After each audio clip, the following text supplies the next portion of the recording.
Let's go.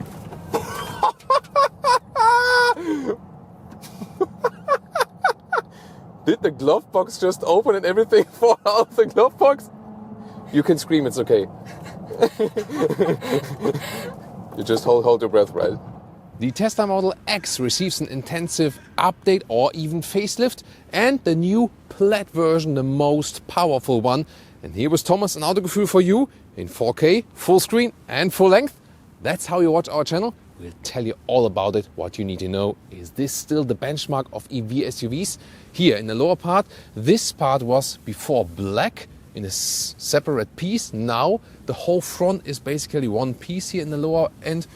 So a more aerodynamic and also fluent design. And one of the aerodynamic pieces is also here in the side part, this air curtain. The air is being channeled through, goes in here and really exits then here in the wheel arch. So even better aerodynamics, better efficiency for the Model X, together with new headlamps. 5 meters 04 or 198 inches is the length of the Model X.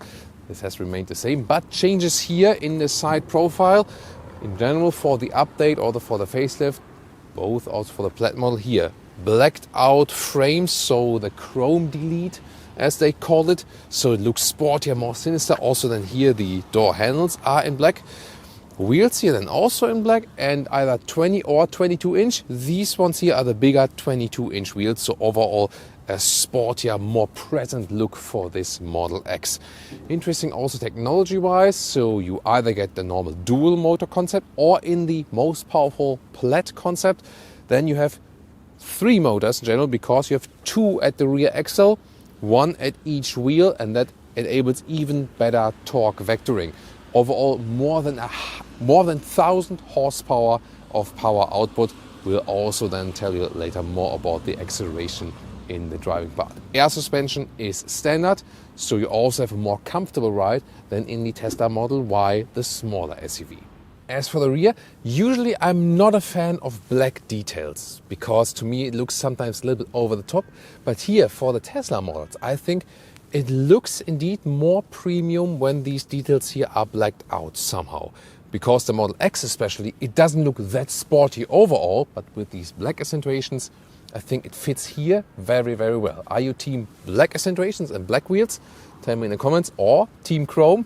Decide for yourself. Top speed here, by the way, for the Plaid model, even a little bit faster overall, here at 260 kilometers an hour or 160 miles an hour. Even for German Autobahn, more than enough. And as for the battery size, it remains at 100 kilowatt hours net.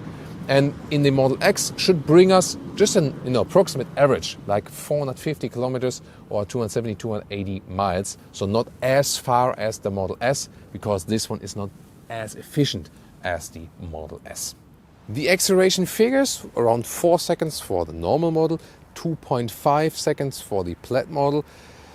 Yeah, but the thing is, they do it with this rolling start. So in comparison to other manufacturers, these are kind of like, these figures are a little bit nicened up.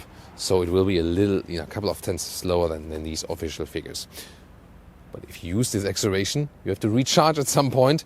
And here the charging flap is in the rear, 250 kilowatt of charging peak. Here then AC/DC charging, here the supercharger, and supposed to be a little bit less than 30 minutes, then from 10 to 80% state of charge. Doors open here, and you can't really show the door closing sound, because here the electric motor pushes it a little bit open, and you also work against this soft close, so slamming it is not a good idea. So indeed here, this is then the soft close of the doors. Then inside of the doors, new materials here, really good. All soft touch. This is all the whole interior is now animal free as well. And here the fabric inserts, look at that, this looks pretty premium. Also behind it, 22 speakers overall in the vehicle, new premium sound system. This is here how you open the door now, or close it. You've seen it. You can also close it with that, but also with pressing of the brake pedal. And then here, of course, one of the biggest news is this yoke steering wheel. It is open on the top here. So you have a better view to the digital instruments, but is it also better or worse for handling? We will find out in the driving part. Seats here now perforated once again, and that means also the seat cooling is available. And this perforation here looks cool, it feels really nicely, and this is a very good soft quality, so improve the build quality here as well. And this is another example of how to go animal free, but at the same time high quality and without losing any luxury, more gaining luxury. Seating position, nice upright, very comfortable, and the new seats here, ergonomics, and also the material is really a good plus, definitely way more comfortable than the ones before, so I think a very, very good upgrade indeed. And everything from the controls, most of it is done in the touchscreen, and then for example you can also control the side mirrors from here, or when you want to adjust the steering wheel you have to click it in the menu, and then you can also go like here in and out then with the button on the steering wheel, also here for this yoke steering wheel. Tesla Model 3 and Tesla Model Y customers will know how this works. And first impression of the yoke steering is weirdo a little bit, definitely. It's quite wide also. It feels like, in like a computer game or something. I wonder how it is, when you ease the car in and out of a parking lot. We'll also try that in the driving part later. New interior overview, really impressive. And you see here the screen is now horizontal like in the Model Y or Model 3. Very interesting. At the moment the central view. But however, when you go into display, then you can also tilt it towards the driver, and that way you can really better see that. And when the car is stationary, you can also tilt it towards the passenger actually, when you want to watch something or control something. That's a cool thing, but for you to see it better here in the static part, I leave it then in this center thing. Soon more details to the infotainment system. Here definitely once again the view on the yoke steering wheel. It is a cool view to the digital instruments, yes. And the good thing about X and S is, in contrast to Model 3 and Model Y, you have digital instruments. And I think it's essential to see that, and not only the speed up there. 2 inductive charging pads are still here, and you now also put the key card there to drive the car right there. And one thing that is really new as well is there is no stall column here whatsoever. Here, by the way, is now the drive mode selector. Slide it forward in the screen, then you can drive forward, slide it backward in the screen, then you drive reverse. However, there's still one alternative. When you press this lower bar here, these buttons appear for parking, reverse, neutral, and D, so you can also use it here in the lower area. To me, I think I would still rather use this. Turning indicators are also on the steering wheel here, with these capacitive buttons, but they give you some kind of feedback, and yeah, I think it's not too bad. And on the right side here for the cruise control, and here also for the voice input, a separate button now. And then here the instruments, they change when you have it in drive, then the speed right here. So pretty clear and crisp, everything I need, and definitely prefer to see the speed while driving. And when you have the navigation set, on the left side you also see a small map. The screen here with the map integration, wow, that's really responsive. Way to go. It's really, really very cool. And then once again here with drive, reverse or park. Here you can also open the doors, for example, or the front or the trunk. And in this classic car menu, as you know from Tesla, here you can set your settings here, for example, the flat acceleration mode, or also if you want to go for chill, a little bit more drawn back, for example. Lights, here you can also activate the daytime running lights. When we're filming outside, we like to do that. Display, you can also change the brightness. This at the moment the dark mode. There's also the light mode, but for camera filming, it's sometimes just too bright, or you can leave it on auto, then it's automatically adjusted. As for the climate unit, here also you switch between heat and cool. That way I can activate the seat cooling or seat ventilation, and here then the seat heating. Both at the same time, not really possible. Or voice control. Activate seat heating. There we go. And the voice control really works very, very nicely. And this is also direct access to the rear view camera here.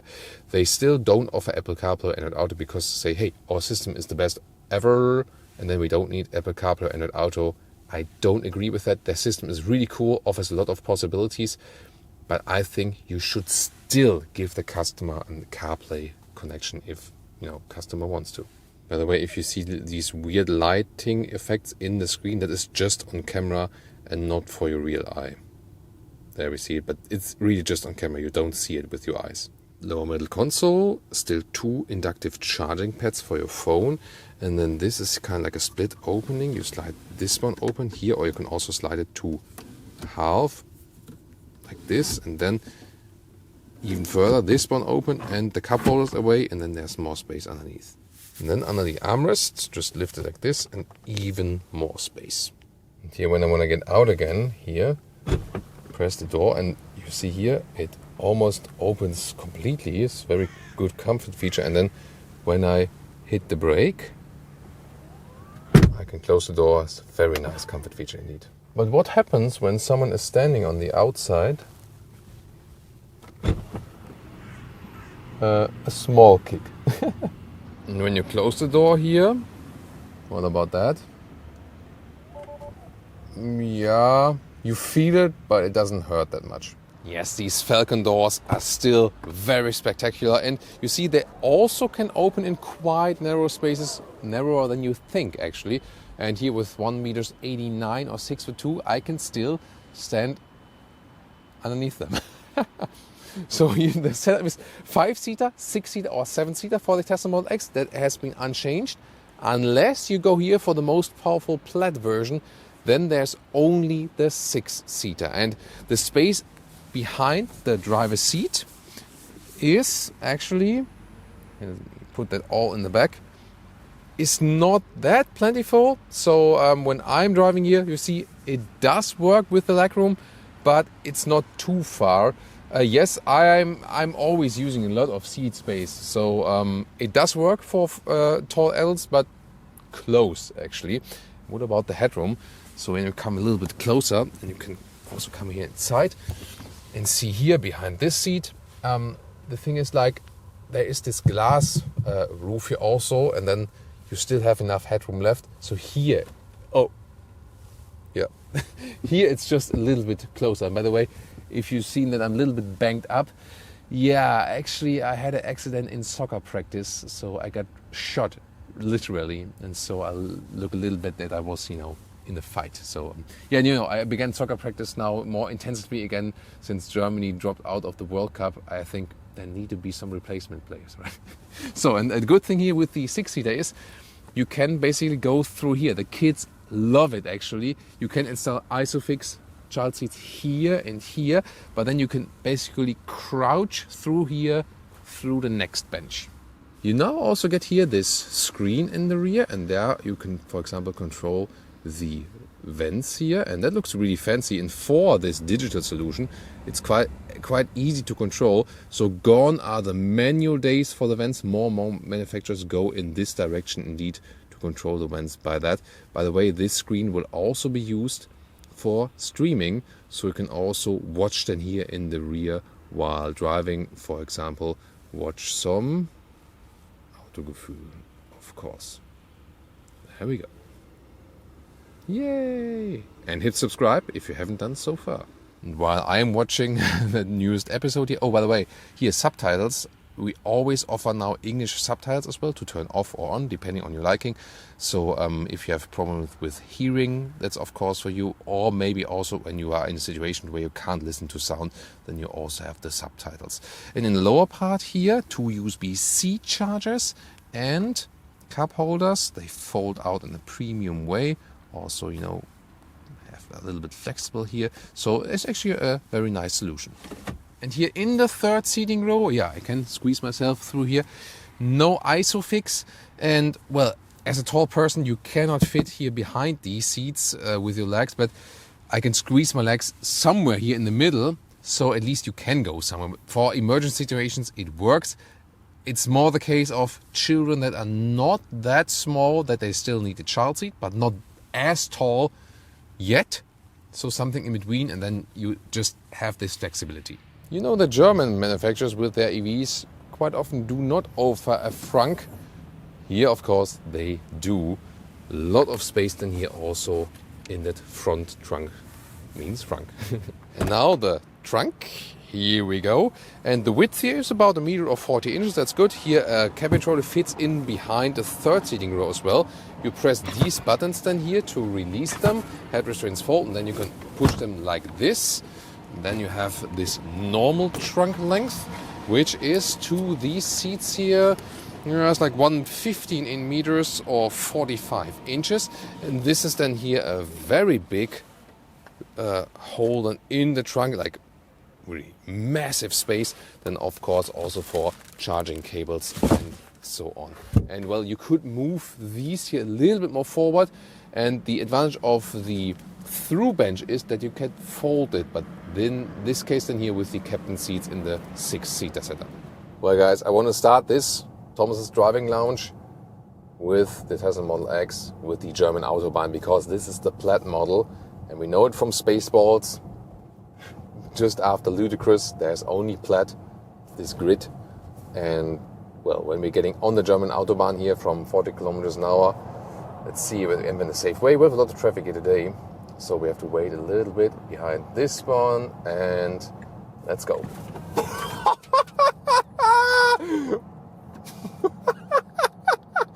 Did the glove box just open and everything fall out of the glove box?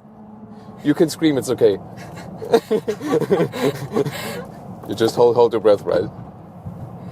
Did that just happen?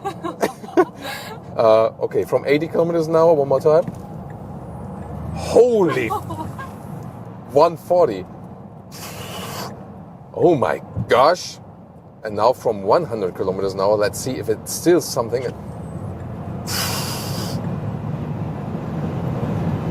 And that's 200. Oh my goodness. Oh.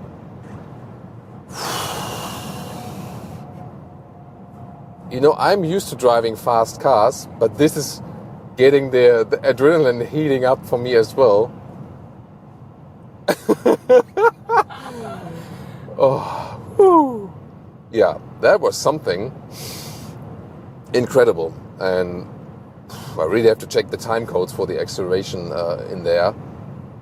That is really something. So it is not something for everyday driving. And yeah, indeed, it is so fast that it's not that safe to do it. Definitely not. So please don't repeat this at home. Yeah, at home, of course not, but you know what I mean. So for everyday driving life, I would rather, I'm even a little bit dizzy now in a way. Wow, that is like here. You can also pick the chill mode, for example, and then when you accelerate, then, you know, the throttle is just a little bit delayed. But however, you can always push it through. Then it's a little bit more still, but even then, you don't get the full acceleration, even when pushing it through. So in chill mode, it's really chilled out, is definitely more relaxed. Sport would be something in between. And Plaid then, oh yeah, I want to raise that 350Z. And Plaid then, of course, with the full performance, full acceleration. But that is something out of this world indeed. Here now, the yoke steering on the motorway is actually quite good. So that's no problem at all. Also, when you do some lane changes here, for example, then it's fine. And then I'm really positive about it, because it kind of enables me a better view to the front, not only to the instruments, but also here it's unobstructed. So I really like it on the motorway. And as for the reactions here, it's quite direct indeed. And for the lane changes is all fine. I think it's really later on go on depth than on, you know, parking in and out on the parking lot and so on. But here for the motorway, it's actually totally fine. And maybe also one more step towards this autonomous plan that Elon Musk has. And suspension-wise on the motorway, since we have the air suspension here, we have good comfort also, especially this air suspension is working well when you have some waves, you know, that everything is even out. Still, it's set on a more or less sporty tone, that you don't have too much shaking up effect. The thing is with sedans versus SUVs, when you start driving, they always first feel more comfortable here in these SUVs. But then when you drive a little bit longer, this shaking up effect of a higher center of gravity can be a problem. However, since we have the all-EV here, batteries are placed in the lower part, And then the center of gravity is also low, and therefore you also don't have too much difference between SUV driving and sedan driving in electric vehicles. That's definitely a very interesting thing to have. The overview here, by the way, is quite good. Also the view to the sides. Just a small back mirror here has always been a thing with the Model X to the rear view there. It's a little bit limited as for this respect. Cruise control, one click for the normal cruise control, then you just set the speed, and double click, like you had this double click on the stalk column before, for the autopilot feature. And again, autopilot doesn't mean it's full self-driving yet in a way. However, it has active lane keeping assist right here. You are still supposed to keep your hands on the steering wheel, but you see here it also holds the lane, but never trust 100% in it. And now we are free to go once again for acceleration. Let's see, we maybe go for before this one. Now from 100 kilometers an hour, one more acceleration. You ready?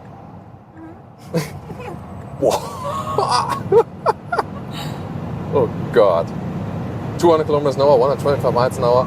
It's like nothing. It's really like nothing. Yeah, and when this white bomb comes from behind, you better make free way for this one. Wow. It feels kind of futuristic as well to control with the yoke steering wheel. So it has, to me, not only pros and not only cons, it has both basically. And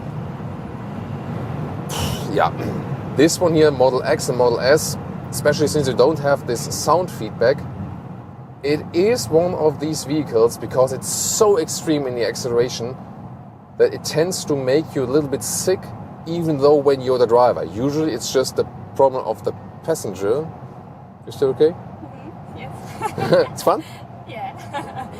Yeah. Hey, so there's a way to impress your passengers.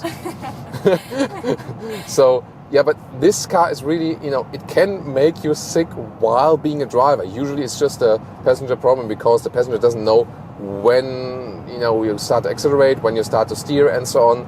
But here it's so extreme and you don't have that sound feedback, so this can actually happen. But it's a lot of fun. It's great to steer around, really direct. You have to be careful with the steering, because especially at higher speeds, it's not that natural. It's more like an arcade feeling, computer game feeling, fits to the yoke steering wheel.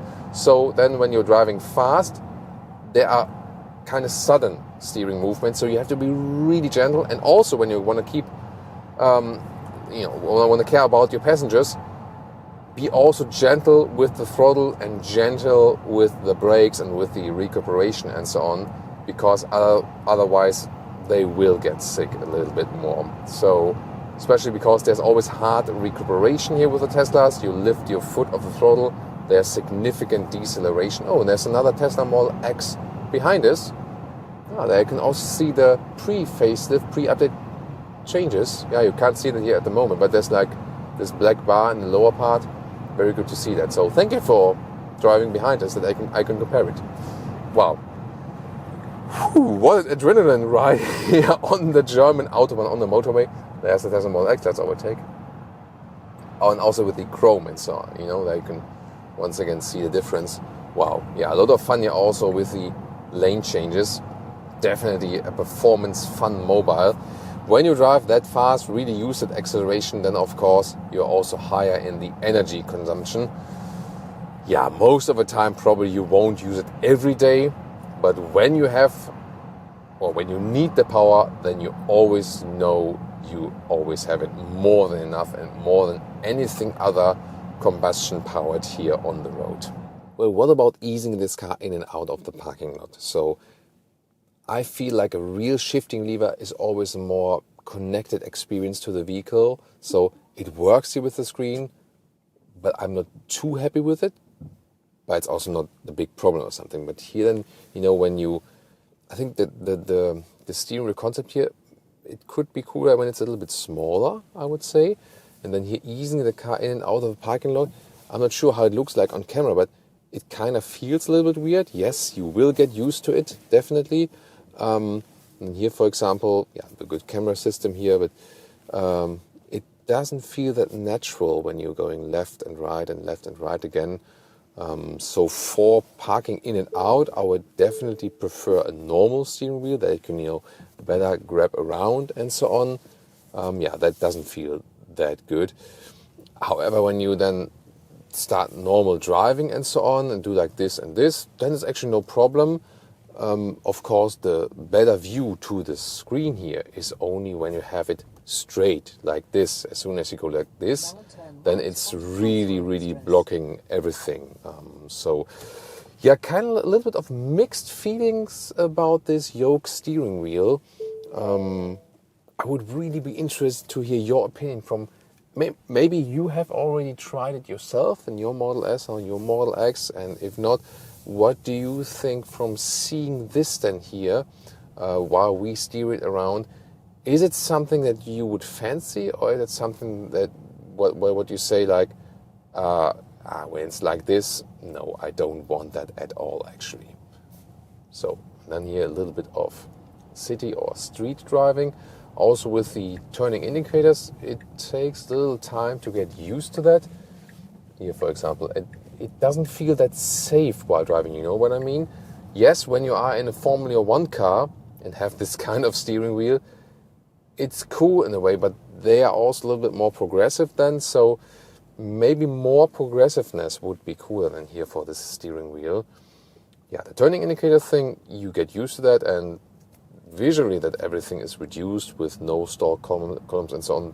That's actually also a cool thing in a way, but it also reduces once again physical interaction with the car. I do get these new technologies and so on, but for me myself, I'm not sure if it's the same for you, but I like more physical interaction with humans as well as with vehicles. So I like to touch things, I think that's a human thing, so I'm not sure if this kind of like dehumanizing the vehicles, if all of that technology really adds up to an advantage, you know what I mean? By the way, I'm still in this Plaid mode, and when you are gently controlling the throttle, it does work, it's no problem, you can get along with that. However, if you're not on a demo tour with your friends or here showing off in the car review, I would rather recommend to get to the chill driving mode, because then you just drive this car in a more relaxed way. It will also be then a little bit more efficient because you don't hammer the throttle that much. And in the parking lot, for example, everything just will be smoother from the reaction. As for the comfort while city driving, by the way, so I still try to... Where is that? Where is that? Ah, yes, I have to press it. Yeah, that's one thing you will get used to definitely over time. So as for the suspension here, when you have some smaller bumps on the roads and so on, air suspension is definitely good to have it, and it's better than in the Model Y, like 100 times better than in the Model Y where you don't have air suspension. But here with the 22-inch wheels, that's with every brand, when you have these extremely large wheels, you feel these small bumps in the road a little bit more. So for more comfort, I would advise to stick with the small 20-inch wheels. Yes, you lose the visual show effect, but you will gain comfort. And back on the motorway here, the aerodynamic form of the Model X also plays a good role. For example, it's also reasonably silent in here, and they now also use active noise cancellation here in that interior. Really interesting, because I'm usually not a fan of that. In a lot of vehicles so far, it has been a very unnatural experience. So you felt like you have this vacuum next to your ear. Here, it is very, very silent in here, but they haven't integrated in such a strong way that you would have this strong vacuum effect next to your ear. So I think so far it's fine. What about you? Do you think it's okay, or do you feel like any unnatural vacuum feels? So yeah, she also agrees, and yeah, that really brings down the noise level even further. And what about the fuel economy? Of course, always fuel economy. Yeah, that's what we always say. Energy economy then in this case. Always depends, of course. And now I try to go more like cruise control motorway, more steady speeds and so on. then of course you can score some good figures around, some 22 kilowatt hours on 100 kilometers, so some 30 something kilowatt hours on 100 miles. That indeed confirms this earlier estimate of round about 450 kilometers of range, or like 280 miles. So once again, the Model S will come a little bit further. You can also bring this one further if you drive super efficient, have more low speed experience and so on. And of course, if you use this acceleration all the time and high speed, then the range will drop down. Very interesting or important fact is here also, it is quite cold here today and we still score these figures. So first of all, and motorway, so aerodynamics top, and also this new heat pump. Model S and Model X get the heat pump now, and that's why we also don't have a bad effect now here in winter. So this heat pump system reduces the difference between summer and winter range of these electric vehicles. So a very good feature to have. So it's not a new SUV at all here, but with all these updates they have done, I really say I'm impressed. They have stepped up the game and put it really into a modern era here without changing the model like completely, without presenting an all-new model. They've really made very, very good and significant updates. So overall, I think this sets it back to one of the benchmark EV SUVs here in this segment. Of course, the big competitors, the BMW iX, check out that review, or also new the Mercedes EQE SUV.